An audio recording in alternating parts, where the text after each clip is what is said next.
promise you, this is smooth sailing. We got all the media working. This is going to be so slick. I'm so happy to be here, and embarrassingly, even though I lived in this area for 20 years and did pinball here while I was here for like 3 years, this is my first expo. I'm no longer a virgin. And I think it's like a really good expo to start off with. I don't think there's been an expo that's ever been like this, where how many people have pinball prototypes or new companies who want to sell you a game? In my experience, this has got to be the one, right? And now, they may not all get there, but there's an amazing range of tantalizing things to consider. It's really exciting. So I'm glad I'm here. And I'm glad I'm part of this. When I started out, I was an entertainer. And I used to play around this area in lounge bands. I started out at the Imperiale's Lounge in Palatine. I would play from 9:30 to 3:30, 5 nights a week. And I was an entertainer. I thought that's what I would do for the rest of my life, but that didn't work out. And then I found computers, and then I found games, and it's been an unexpected journey. And I'm the other sound guy because while I've done a few pinball machines, when I've done pinball machines, I've never been employed by a pinball company. Now, I did work for a pinball company, and I made video games. And the second slide is always out of self-defense because pictures are easy, audio is hard. And so this is in here so we can make sure audio works. Who's gonna protect me from the evil monkey in my closet?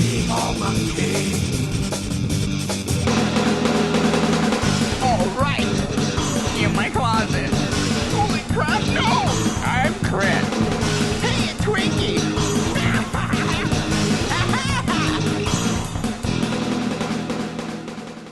Okay, a little bit about this presentation. I'm really going to focus on music, and that one because I sang it.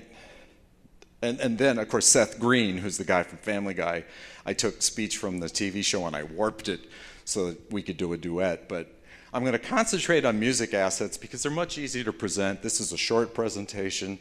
I also do the entire sound package. I'm really proud to be a sound effects designer and mixer and masterer and do all the things it takes to make a pinball sound package.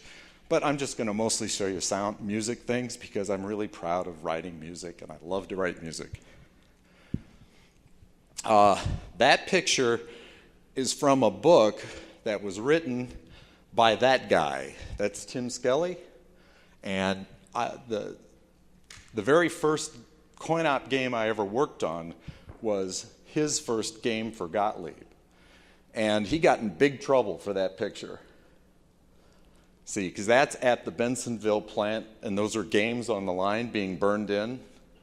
And he neglected to tell management, I'm going to come by and bring a photographer at midnight and lay myself across your games that are burning in. When management finally found out, they banished him. But he had a 3-game contract, so they set him up with a PC at home. And then the only time we ever collaborated, he had a chaperone. But Tim's a great guy, and you can still get that book on YouTube. For people who are interested in coin-op, it's all about the 1983 game scene and development, and it's really a fun book. Unfortunately, it happened to come out pretty much at the crash of '83, when you couldn't hardly give anything away. Okay, well, while I'm the other sound guy, I've had in my career the opportunity to work with a lot of great pinball designers. And then I started with this one. My first pinball machine was because Incredible Technologies got hired by Gary Stern to create the software. I got to design the soundboard. We created all the operating systems and did everything to avoid being sued by Williams because we had never done pinball. And during the time that I did games, Joe was the primary designer, and I think Ed was doing an awful lot of the real stuff.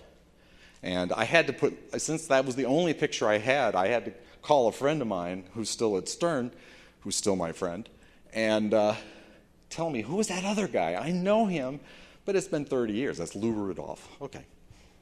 But that's not important. So I'm going to play an example of things that I did for each one of these designers. And I picked this one because recently I've been going back and building up, filling in the gaps in my pinball history, because there was a period of time when I didn't do any pinball, and I'm going to be doing a game with Pat Lawler, and I had really played Twilight Zone all that much, or the other big one. And there's that great ramp-up thing in it that's really highly regarded as one of the great sound events of all time. And I thought, you know, I had a pretty good ramp-up in this game.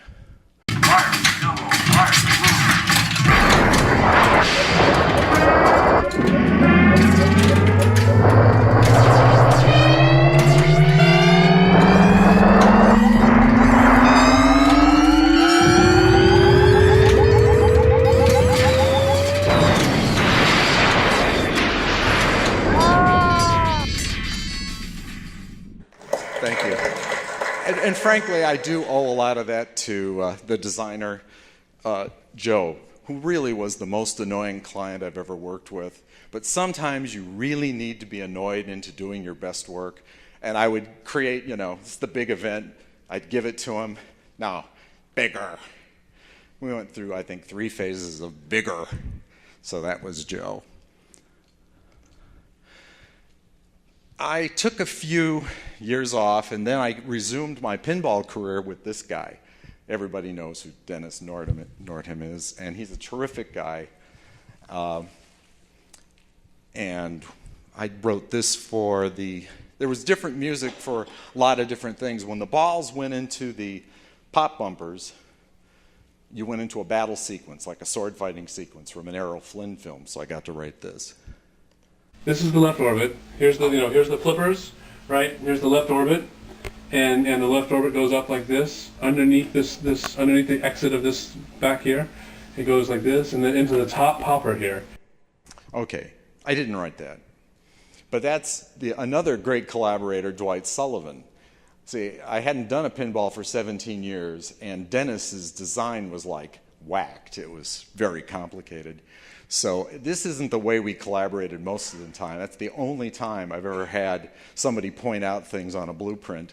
But it was really useful at the time trying to, what the heck is this? Okay, this is what I wrote.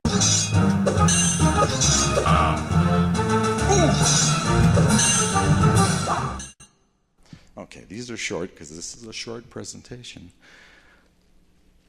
Then I did some work with this guy. And I have more to say about him, but we did this together. You take care of that extra ball. You might want to clean off that ball now. When you're done pretending, put money in. Basically, you should look at my map is the main bullet point of this presentation. Part 4 in our exclusive story, Man Fights Chicken. Unleash the silver orbs. That's the finest call-out package I've done in like 26 games. You know, you hit the ball out of the park when you can hire Seth MacFarlane, and he does 8 characters for you. In 90 minutes, he did 600 lines of dialogue like that, you know, going from voice to voice to voice. He hadn't seen the script before that morning, and it was just like, okay, I guess you do get to be the highest paid writer in Hollywood. Well, then this guy, I worked with him too, and that was challenging and great. Steve is a remarkable individual, and I love him dearly after a while. And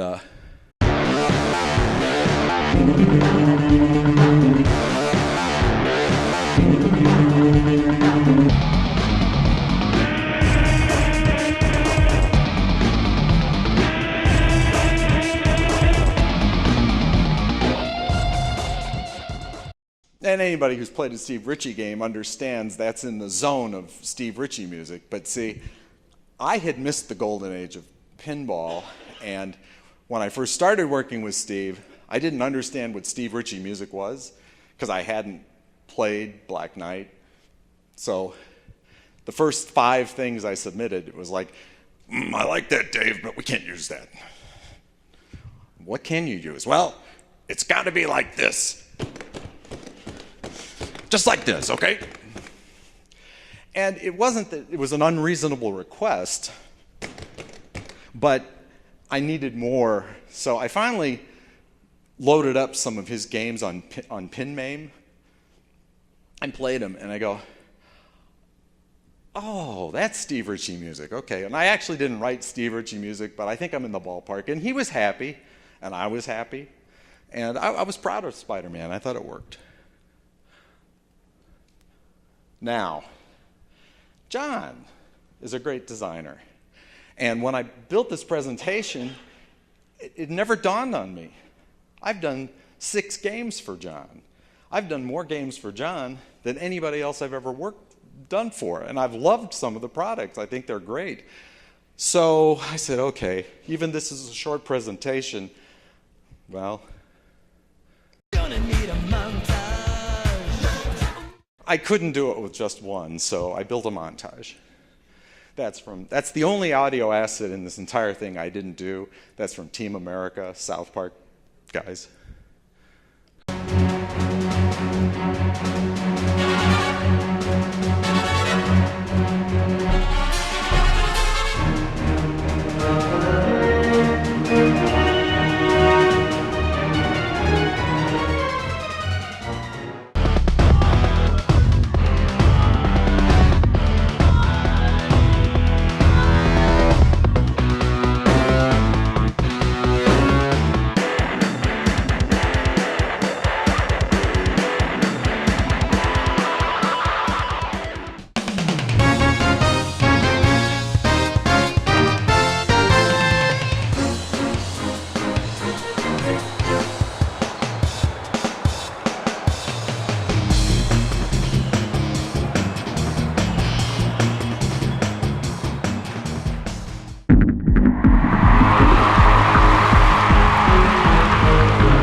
How about a hand for John Borg? Those are some sweet games, and they're a lot of fun to do. Then a guy like George shows up at Stern, and I knew George when I was at IT. In fact, we toyed around, literally. He was building some little car toys and wanted them to make car sounds, and so I went out to his little studio, and we tried, but I didn't understand 12-cent electronics. That's a really deep specialty. And George and I collaborated on something I thought turned out pretty well.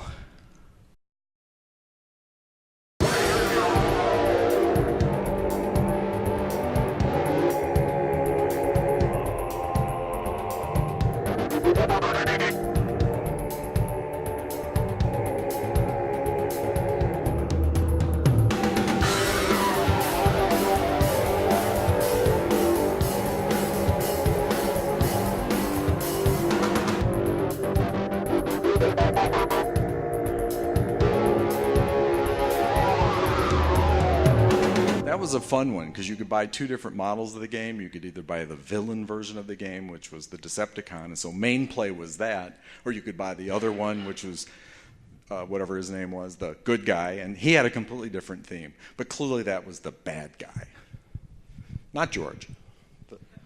Now, I worked with John just recently. In fact, the most recent built game that I worked on was for John Trudeau. And I picked this piece because I'm a keyboard player, primarily. I can play guitar very badly. I'm a pretty good bass player, but I'm a fundamentally keyboard player. And keyboard players always have guitar envy. Because when you play music live, we have guitarists and singers out front. You know, with that phallic thing. And I'm a keyboard player.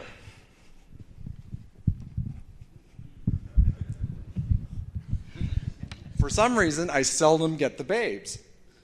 So I have guitar envy, and I really like rendering guitar tunes because the technology has enabled me to pretty much render anything I can think of. So I liked this tune. This was for all, and the other reason I picked it, because Mustang's kind of punishing, kind of hard, and as much as you play it, you're not going to get here all that often. And if you do, it's going to be cluttered by all those sound effects I make, so I wanted you to hear this.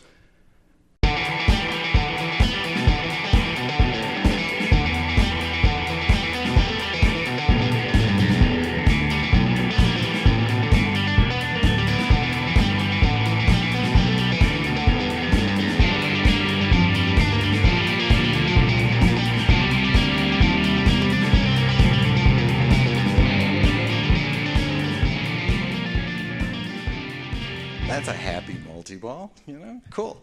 See, and John is my gateway to the rest of my presentation because I didn't realize he was my first pinball collaborator. See, I joined Gottlieb and we worked on I'll show you the soundboard, and I did Qbert, and I left the company about '83, about 9 months before they closed the door and sold the assets off to Premiere. And so I was gone when Qbert's Quest was being done, but they used all the assets that I'd created. And a couple of years ago, I was in Las Vegas at the museum, and I played Qbert's Quest, and was like, wait, that's mine. That's everything here. Now, granted, Craig Byrewaldis, who was the great pinball sound programmer at Gottlieb Premiere, who's done a ton of work, you know, glued it together sort of and made it a pinball sound package. But they're all my assets, and was like, cool, I'm going to add that to my list of pinball machines. So, a little bit of history. That's how I got started. And the reason I got in the industry is because Columbia Pictures purchased D. Gottlieb in 1977, and that's their logo. And then Columbia Pictures told Gottlieb, you should have video games, because we've seen your sales. So their response, because they thought video games were a fad, was to license No Man's Land and New York, New York. Now, show of hands, who has ever played No Man's Land? Larry, good. Anybody else? Ooh, I don't have my... Okay, MAME, okay, yeah. Yeah, or you could see it on YouTube, frankly. And New York, New York was a remarkable game. It was basically a rip-off of Space Invaders. And what they did, they had enough memory. We didn't even have this. They had enough memory to render a funky bitmap of the Statue of Liberty on the left edge of the screen. And then they had the game on the right half of the screen. And the game didn't interact with the picture of the Statue of Liberty. It was just there for context. And it said things. It says on the brochure, hit me, I'm here. It talked. But it talked so badly, or it was talking in Asian, I'm not sure. But we never understood, so we used to always just make up stuff when it would like say something that sounded like something. Okay, this was a disaster. They had a warehouse of these. And they regrouped. And in 1980, they made a commitment, as Williams had done, to an internal development group to make video games. And that created an opportunity for me.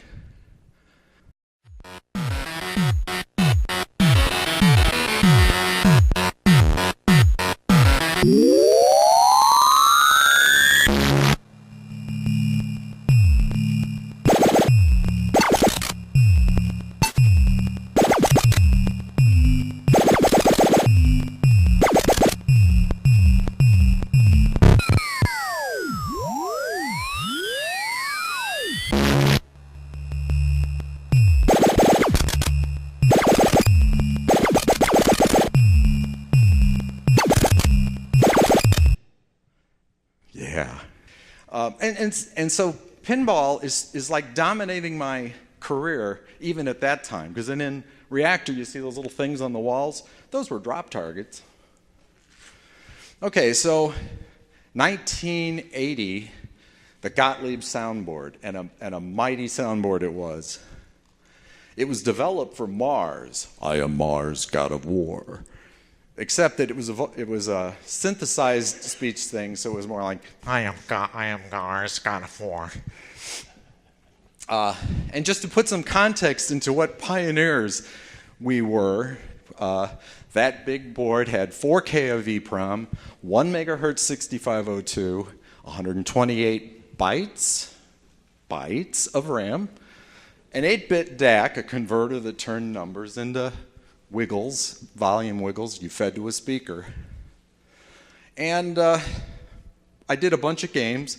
At a recent Northwest Expo, they lined them up in reverse numerical order. It's great. So it was Reactor, Qbert, Mad Planets, which has a certain following now, though it didn't sell very well, and Krull, which was a pretty decent video game crushed by a hideous movie.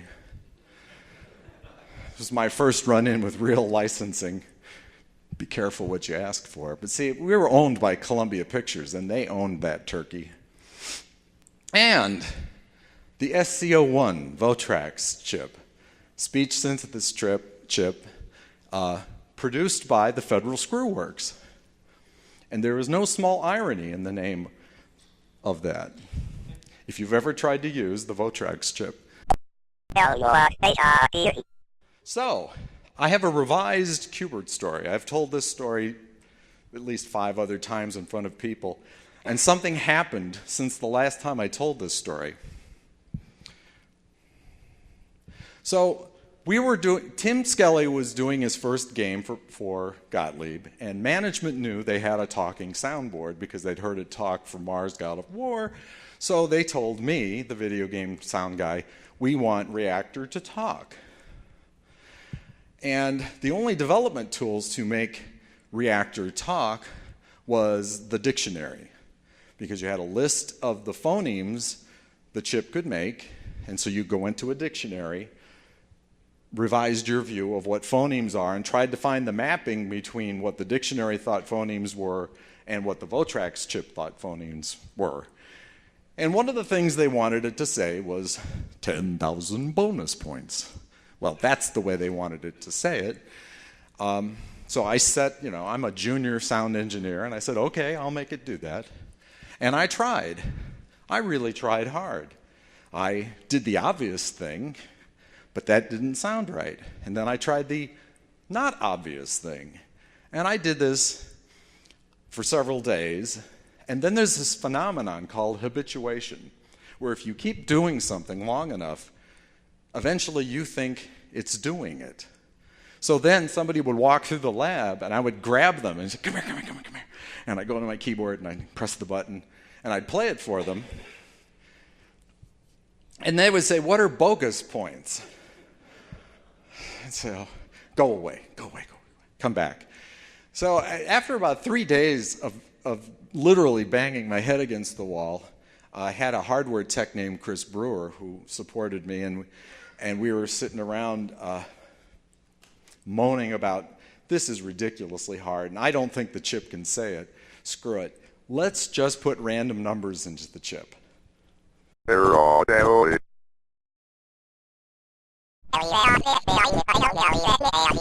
obviously, this wasn't going to fly in Reactor, but we thought it was fun. So eventually we just we just said 10,000. We stopped trying. And the reason this is a revised Q*bert story is I have to be humbled, because a couple months ago I stumbled onto a website where some guy has wired up a dev system to a SCO1 chip, and you can type in a phrase. He'll send that off through his dev software to the chip, record that as a WAV file, which you can then download. 10,000 bonus points. You bastard! So all these years, I fundamentally thought the chip couldn't do it. It can do it. So, okay. But if I hadn't been stupid, we wouldn't have had the serendipity that led us to Q*bert. So there you go. I just wanted to admit, in all honesty, okay, all the years I've maligned the SCO1, it can say 10,000 bonus points. Badly, but it doesn't. Okay, in '83, the writing was on the wall. I left. I went to a company named Action Graphics. And again, pinball looms large, because Action Graphics existed because Bally, with all their money from video games, created a home game console called the Bally Astrocade, which was really ahead of its time, but they couldn't make them without catching fire. So it didn't compete as well as the existing consoles, and that they had to give it up. But they had made all these games for the Bally Astrocade, and they wanted to exploit those on the consoles which didn't catch fire. So Action Graphics was formed. And at Action Graphics, the one talent that the owner of the company had, Bob Ogden, was hiring really good people. Not me, but the other people that I met were quite remarkable. And of interest to pinball, why do I even waste your time mentioning this, is there are some individuals, we all worked at Action Graphics together, making console video games for the C64 and the ColecoVision and ColecoVision Atom, and they actually had an impact on the pinball community later on. Richard Ditton, who was the real reason why our company even got into pinball. He had a passion for it, and we got hooked up with Gary Stern, and he created the Data East operating system, and he programmed Laser War, the light shows, the game rules. There's a lot of his infrastructure that I suspect lingered well into Data East history. Then Lonnie worked for us, and he did, Richard, did one pinball. He was satisfied. Lonnie kind of took over and did the remainder, most of the programming for the remainder of the other 7 games we did for them. And eventually we stopped working with Stern Pinball, and Lonnie left and went to Data East. And then he stayed and was at Sega Pinball, and then he's still at Stern Pinball. And I doubt if there are few people, programmers, who can say they've either been lead programmer or an important component of the programming of 70 modern pinballs. Lonnie is a crazy good guy and very passionate, and he's forgotten more about pinball and modes and rules than most people know. Then, well, there's Pat. You know Pat. Well, you know. And Pat worked at Action Graphics too. So what a weird thing, from ColecoVision to Banzai Run. Since I include this story because there's a lot of new companies who are coming to this and are trying to exhibit their stuff and show new games and then build games. And so I thought I would just share one small anecdote about the difficulty of doing this thing. In '87, Data East brought Laser War to New Orleans, to the Superdome. And they brought, I think, maybe 3 or 4 games, all serious prototypes. And, of course, none of them worked after having been shipped down there. And unfortunately, the time it takes to ship a game from Chicago to there, Richard had worked on the code and actually had stuff working and a whole lot more stuff. Nobody brought clean EEPROMs or an EEPROM eraser. this was a problem. My wife was on the line in the middle of the night, like calling army bases, naval bases down there, you know. Do you have an EEPROM burner? They didn't, but they really liked to hear a woman's voice. So at 10 o'clock of the day of the opening of the show, I think one of the machines was shopped for parts. The other machines were working, and it was glorious.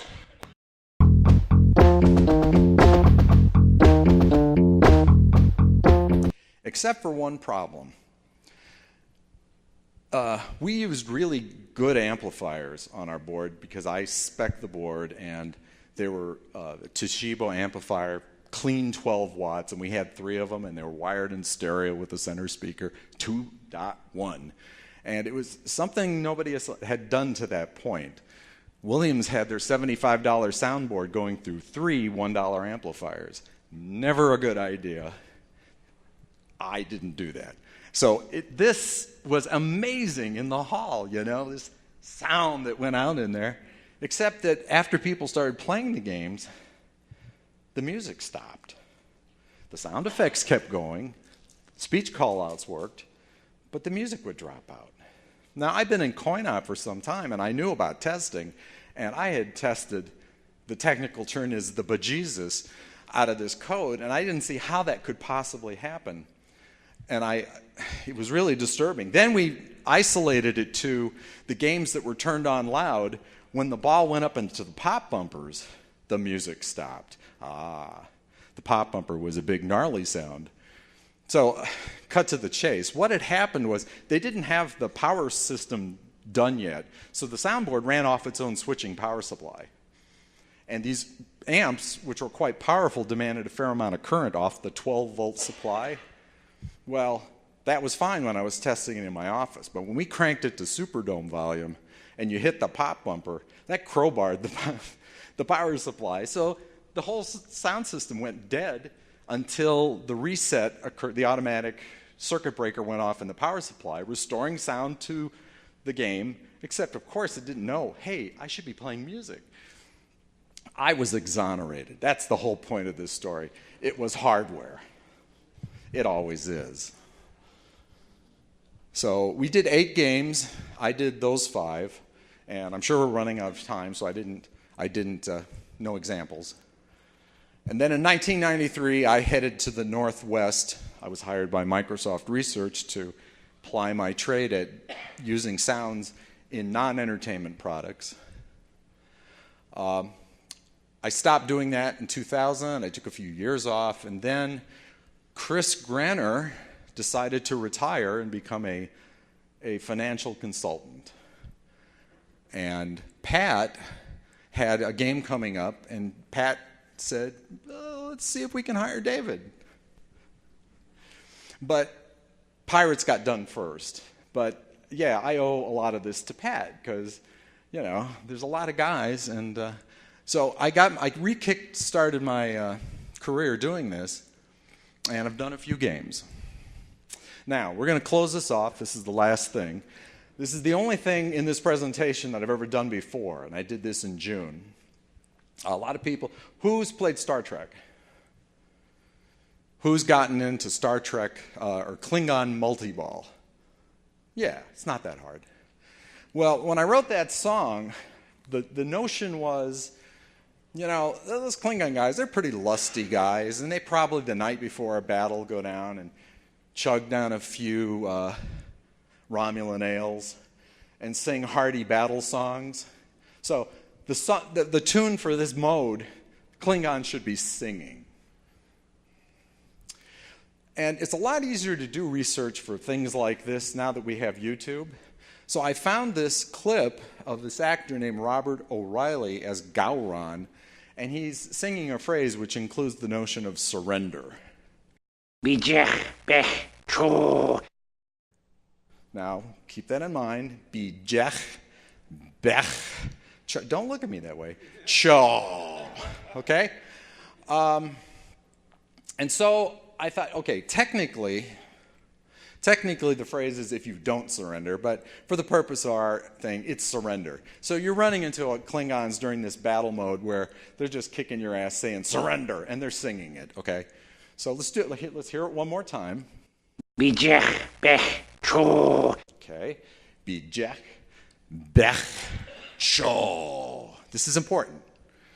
Now, I wanted them to sing it, so I wrote a tune that would accommodate that as a lyric, but then I had to teach my choir of male voices how to sing that. So I not only have to provide the notes, but again, like the Votrax chip, I had to go in, and so that's how you tell the choir to sing Bijech, bech, cho. Okay?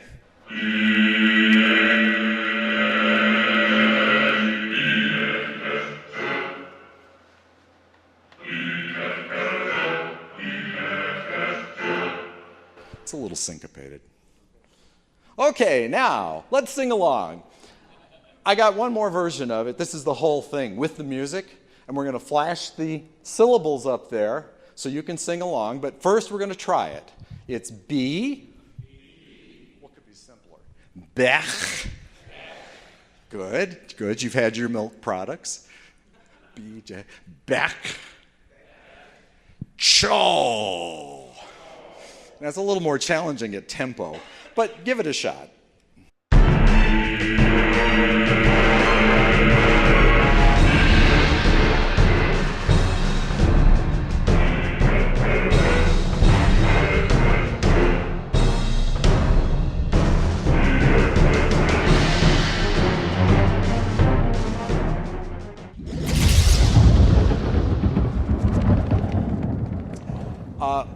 Yeah, and I'm done now. I have a new client, and I understood from last night the importance of the slow reveal. I have one.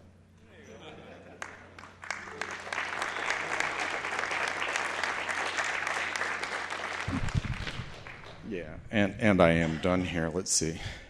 I do want to thank Internet Pinball Database, because I get most of my pictures from them, because right now I don't have a pinball machine at my house, but I will soon. And I want to thank Stern Pinball, because we sort of have this arrangement where, you know, I did this work for hire, they own it, but I get to use it for purposes of self-promotion, which is what this is. And most of all, I want to thank you guys, because I obviously wouldn't be able to have all this fun and do this gig if you weren't there. So give yourselves a hand. Bye, bye.